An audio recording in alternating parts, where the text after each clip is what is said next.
Good evening from New York. I'm Dan Rather with news, analysis, and commentary. The Justice Department now says it will comply with President Trump's demand to investigate whether the Obama administration ordered the FBI to infiltrate the Trump campaign. The new investigation, however, will be conducted by the Department of Justice Inspector General as part of his already ongoing probe, not by the FBI itself. Mr. Trump's demand that the nation's federal law enforcement agency investigate both his political enemies and the investigators investigating him is virtually without precedent. And tonight, the Justice Department reportedly agreed to share top-secret information about the broader investigation and one of that investigation's informants with congressional leaders, and therefore, most likely with the White House itself. This after President Trump met this afternoon with top FBI officials. In the past, most of Mr. Trump's predecessors have at least paid lip service to the system of checks and balances that demands distance between the White House and law enforcement.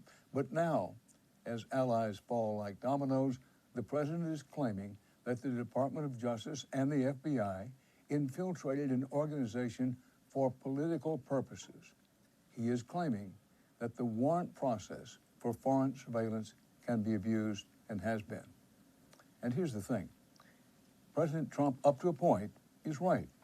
The Department of Justice and the FBI have done those things in the past. Foreign surveillance has been abused. Dissident groups have been infiltrated and surveilled in this country for decades, based specifically on their politics. Unarmed suspects have been gunned down while neither fleeing nor committing a crime in some cases. Even today, under President Trump himself, some federal law enforcement officers feel empowered to stop people on the street for nothing more than speaking Spanish. The overreach of law enforcement is a serious concern, one that does not detract from the vast majority in law enforcement who do their jobs with integrity day in and day out. It enhances rather than diminishes their work to demand that their peers, all other peers, meet the same standards. But President Trump is not seeking reform of federal law enforcement. He is seeking custom-made measures for his own behalf. So we have to ask him, Mr. President, are we really supposed to believe that the largely conservative Republican intelligence community would abuse these warrants against you and you alone, and not against suspects who lack the power to strike back? Can you, Mr. President, the most powerful man in the world, really be the only victim of overzealous American law enforcement? If so, if you truly believe America's foreign surveillance warrants are being abused, where is your plan for reform? If you really want us to believe that the Obama administration ordered your campaign infiltrated and then forgot to reveal the investigation in time to stop your election, where is your demand for stronger firewalls between the presidency and law enforcement? Why do you display no interest in building that wall? Why is it, Mr. President, that you have demonstrated no interest whatsoever in law enforcement's fealty to the Constitution as long as its officials are loyalty to you? It's an overly broad generalization, but among subjects of criminal investigations, you typically see types of critics of overzealous law enforcement in two ways. Number one, those who seek sweeping reform and justice for all because they are innocent and empathize with others in their shoes.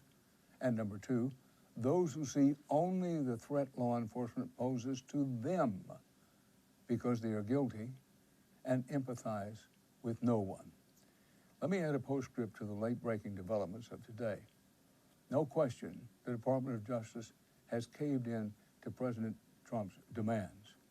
This is, any way you cut it, a victory for President Trump and those who are seeking to protect him from further investigations.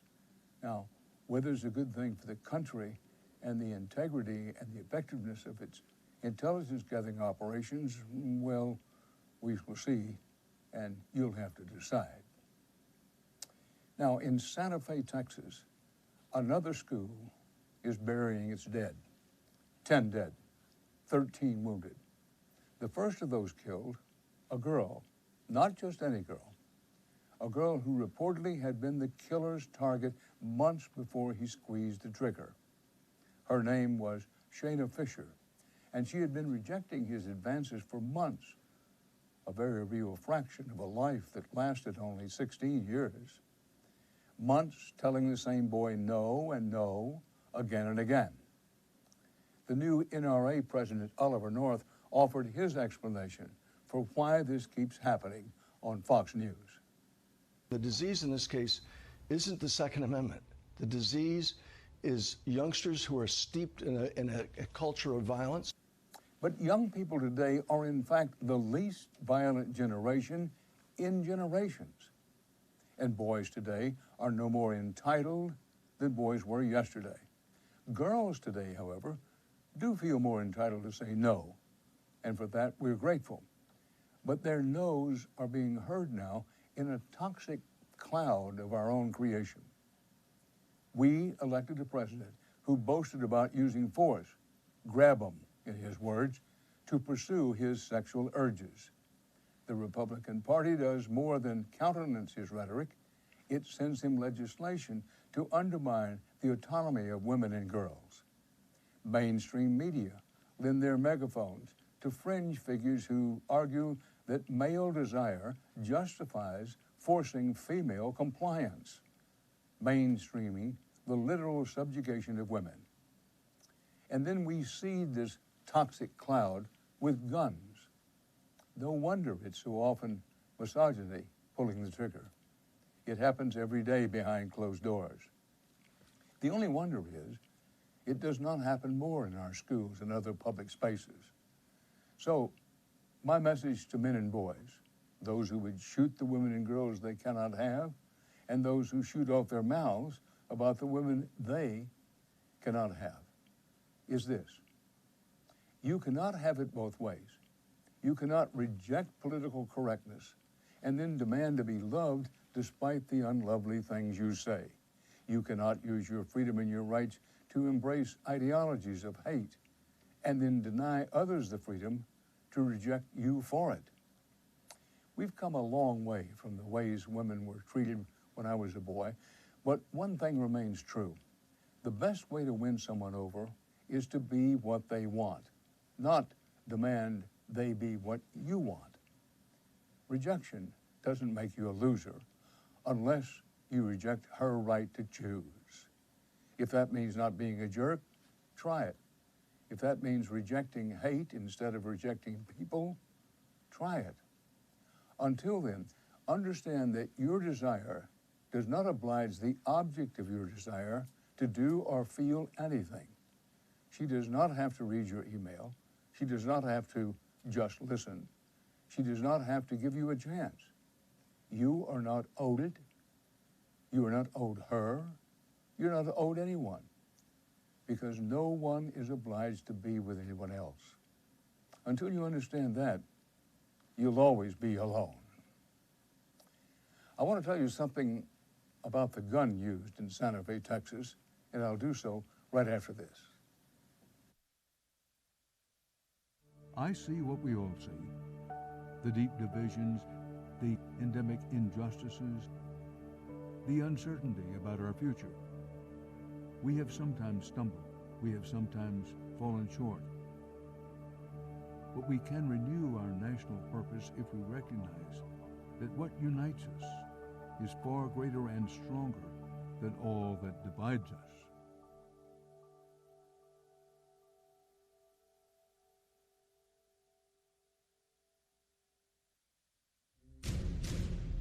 Look, we're doing interviews over there at youtube.com/TYT interviews, and we've done some amazing ones recently.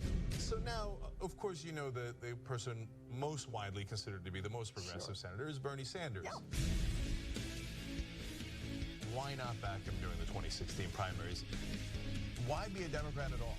And we're in a time where you cannot, in good conscience, sit on the sidelines of history.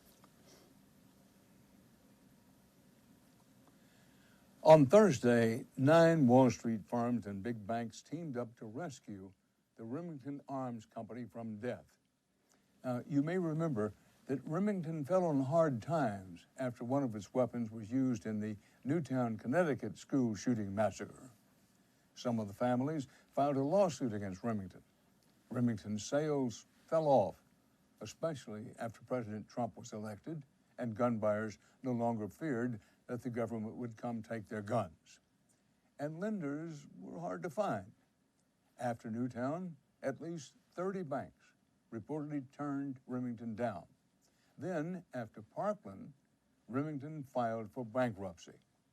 It looked like they were finished until Wall Street to the rescue. First, J.P. Morgan Chase and Franklin Advisors floated Remington a $75 million loan. Then 7 banks agreed to extend Remington a line of credit worth $193 million. Among the lenders were Bank of America, Wells Fargo, Deutsche Bank. It worked on Thursday. Remington emerged from bankruptcy. It is morning in Remington country, Remington's CEO said. 24 hours later, a 17-year-old student carried a Remington 870 shotgun into his school in Santa Fe, Texas, and killed 10 people. And there was mourning in the entire country. When J.P. Morgan Chase first threw Remington a lifeline, we advised Chairman Jamie Dimon that getting into the gun business meant more than owning a gun maker. It meant owning the consequences. As part of last week's deal, J.P. Morgan Chase agreed to forgive Remington's debt in return for an equity stake, partial ownership of the company. Last month, Bank of America made headlines when it said it would no longer lend to gun makers. The new loan to Remington, it said, had already been in the works. But banks are under pressure from both sides here. 3 weeks ago, a Republican commissioner on the SEC, the Securities and Exchange Commission, ripped into Citigroup executives for their policy of keeping gun makers at arm's length. Republican Senator Mike Crapo, chairman of the Banking Committee, criticized both Citigroup and Bank of America for turning against gun makers. But when Wall Street is caught between the NRA and GOP on one side and dead children on the other, there can be no contest. That much should be clear to the banks and financial firms who just saved Remington. J.P. Morgan Chase, Bank of America, Wells Fargo, Deutsche Bank, Franklin Advisors, Regions Bank, Branch Banking and Trust, Fifth Third Bank, and Synovus Bank. Now, we do not know when Remington sold that shotgun used in Santa Fe, Texas, but those 9 financial firms who bailed out Remington the day before should understand now, you do not merely own a stake in the gun company you saved. Now you own the consequences.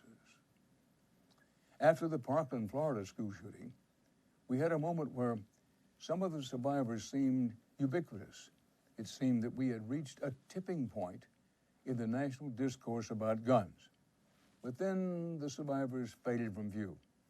The cable news bookers didn't call them as often.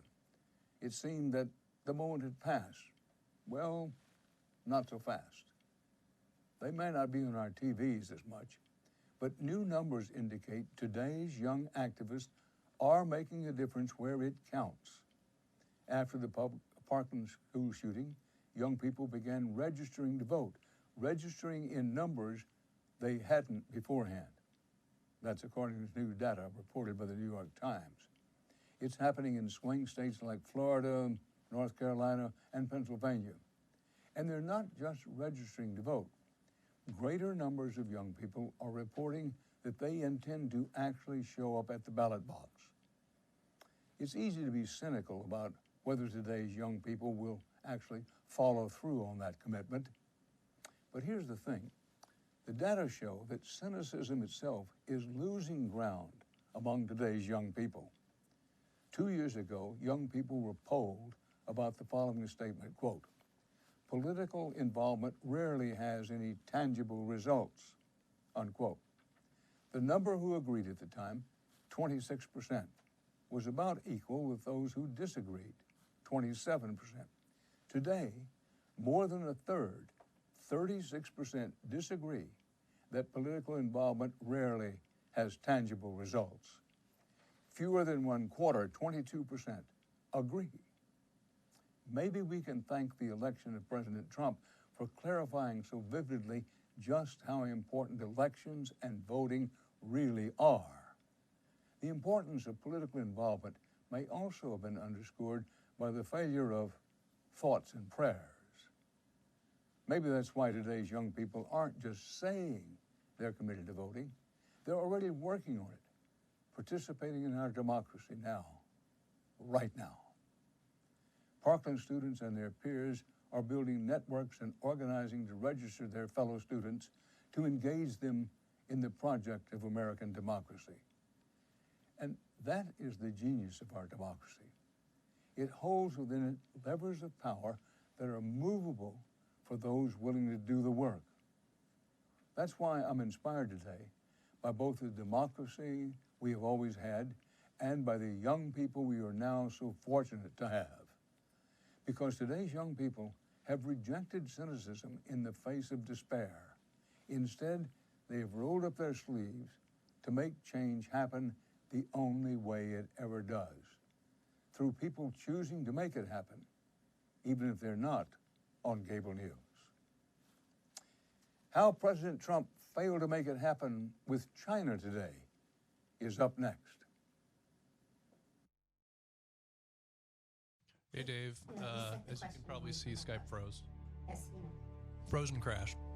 You know, I'm watching that documentary on the Vietnam War, and there was a TV journalist in the middle of some tiny little village in Vietnam doing live TV as the soldiers were burning the Vietnamese huts, and it didn't crash. And that was That's a good point. 1965, and he was in Vietnam.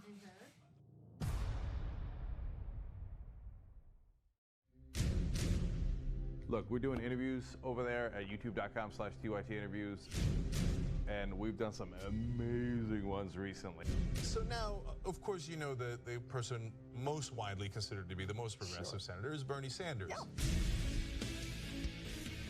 Why not back him during the 2016 primaries? Why be a Democrat at all? And we're in the time where you cannot, in good conscience, sit on the sidelines of history. President Trump on Monday said his new trade deal with China will lower tensions between the two countries. He did not mention the fact that he created those tensions in order to get a better deal, a trade deal with China. Wall Street celebrated because big Wall Street companies like buying cheap steel from China and making its products there with cheap labor. On the specifics, President Trump backed down on his tariff threats. He had been set to impose tariffs on about $150 billion worth of products from China. In return, China gave up, well, it's not clear what China gave up, if anything. How much would China agree to reduce its $357 billion trade deficit with America, the gap between how much each country buys from the other? On Friday, Larry Kudlow, the former Fox Business anchor, who is now Mr. Trump's top economic advisor, said China will reduce the trade gap by $200 billion. The next day, the White House said that China will reduce the trade gap, quote, substantially. China did agree to buy more gas and agricultural products, which they likely would have anyway, with a growing and robust middle class. President Trump has pushed hard, trying, he says, to protect American companies from Chinese intellectual property theft. This, of course, benefits Silicon Valley and Hollywood more than Main Street. But even there, the new trade deal calls only for strengthened cooperation. Republican Senator Marco Rubio tweeted, and I quote, "Why do U.S. officials always fall for China trickery?" Unquote. And even some of Mr. Trump's staunchest backers call this one a loss, except, of course, for Wall Street. Have you noticed The birth rate in America fell to record lows last year, and no one seems to know why. For every 1,000 women between the ages of 15 and 44, only 60 babies were born. That's the largest annual drop in the birth rate since 2010, worsening an ongoing trend. America's birth rate is now well below what's known as the replacement threshold. That's where the country is having enough babies to sustain the population level. Thanks to increases in fertility technology, older women are having slightly more babies than they used to, but the overall drop still defies explanation. In other news, a new study finds that 43% of American households don't make enough money to afford housing, food, health care, transportation, a cell phone, and child care. Health insurance companies in Maryland and Virginia announced that they are raising premiums by as much as 91%. Now, Bank of America predicts the price of gasoline will hit $100 a barrel next year, and what was handed to me this just in, still no word on why Americans are having fewer children. My thoughts on Memorial Day and what mattered to those who gave their lives just after this. Do you trust the establishment media? The United States economy has never been better. Monetary policy is spectacular. Everybody thought Jamie Dimon was the king of Wall Street last week. Well, it might be Ken Lewis now. He takes the crown. The best sales force out there is Merrill Lynch, and now it goes to BofA. It's pretty amazing. Pretty amazing. Lewis now. Buying opportunity. I do think this is a buying opportunity. We're going to see a stabilization and just a tremendous snapback. The rally will be jaw-dropping. The Occupy Wall Street movement is not a spontaneous protest against economic inequality. This is what we mean by the establishment press. It is a well-thought-out campaign. To bring down the infrastructure of this country. The embarrassment is that I'm given credibility in this world because of the disappointment that the public has in what the news media does. I'm the former chairman of the Veterans Committee, and I learned a little bit about the cost of war. What the president is trying to do, and I agree with him, is to do everything that we can without going to war. So what do you say to your critics? I'm talking about Democratic critics who say, you know what, he's really just a socialist pacifist. I very rarely read in any coverage of Bernie that he's a socialist. Bernie Sanders is a socialist, for God's sake. Most analysts are saying that Hillary Clinton's going to win in a landslide. I continue to believe Mr. Trump will not be president. We've got Trump at 279, 259. Wait a minute. I'm winning the presidency. I know you don't believe that. Sorry to laugh. We're not going to be polite anymore. You know what we're going to do? We're going to fight back. Fight for a free and independent media. We're done with politeness. We fight back.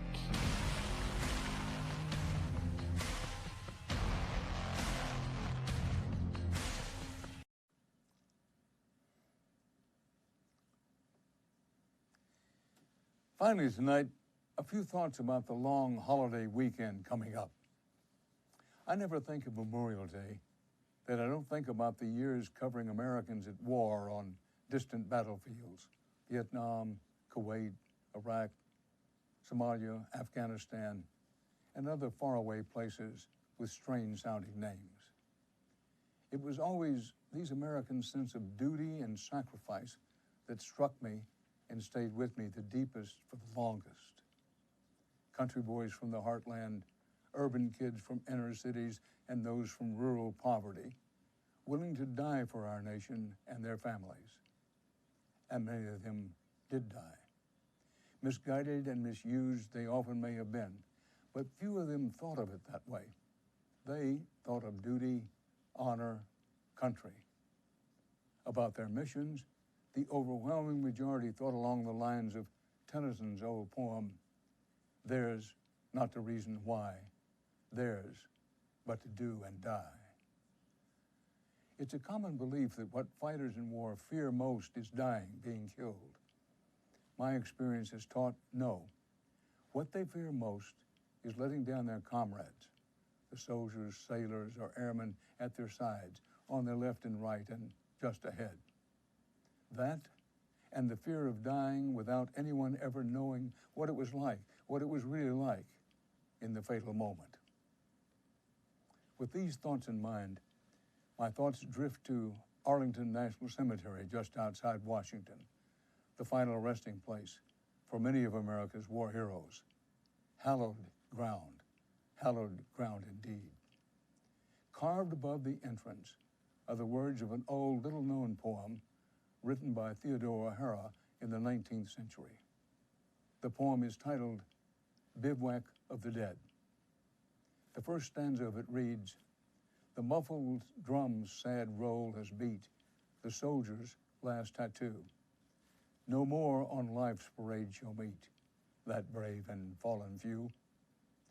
On fame's eternal camping ground, their silent tents are spread, and glory guards with solemn round the bivouac of the dead." In loving, respectful memory of all who died in combat for our country, I wish you and yours a thoughtful, meaningful Memorial Day. And with that, I leave you for this news cycle. The Young Turks is next, and we'll be back with the news at this same place and time, 5:30 Eastern, every Monday. Until then, Dan Rather reporting. Stay steady. All right, well, the Young Turks special election day coverage dropping. An amazing power panel. Look at this panel. You want to talk about power? Like a smart Destiny's Child. We're all too strong. We start a revolution. Yes, another one. Aren't you excited? Wow. Some of the best writers in the country are right here on this panel, with the obvious exception of John Irola. Let's not so quickly discount Harry Potter fan fiction. We have elected the top Twitter troll in the country. What ran me away from Christianity was judgment and condemnation. Assaulting peaceful protesters in North Dakota, crazier than bombing Yemen, crazier than bombing Syria so much they ran out of bombs. Reductive interpretation of what their motives are, what Putin's are, by these amateur experts is just beyond. We don't kill our journalists, and they do.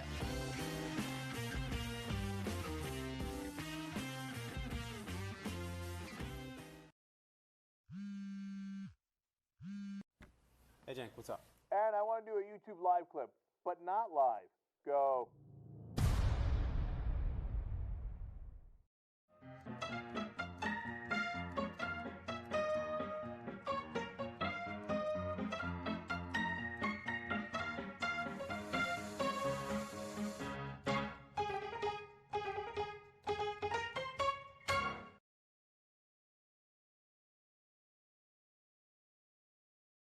I see what we all see.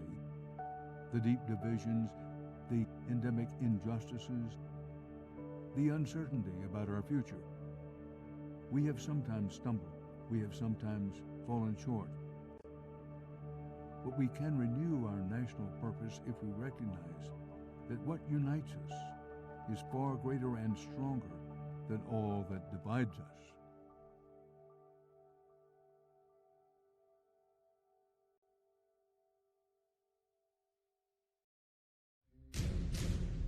Look, we're doing interviews over there at youtube.com/TYT interviews, and we've done some amazing ones recently. So now, of course, you know the person most widely considered to be the most progressive senator is Bernie Sanders. Yeah. Why not back him during the 2016 primaries? Why be a Democrat at all? And we're in the time where you cannot, in good conscience, sit on the sidelines of history.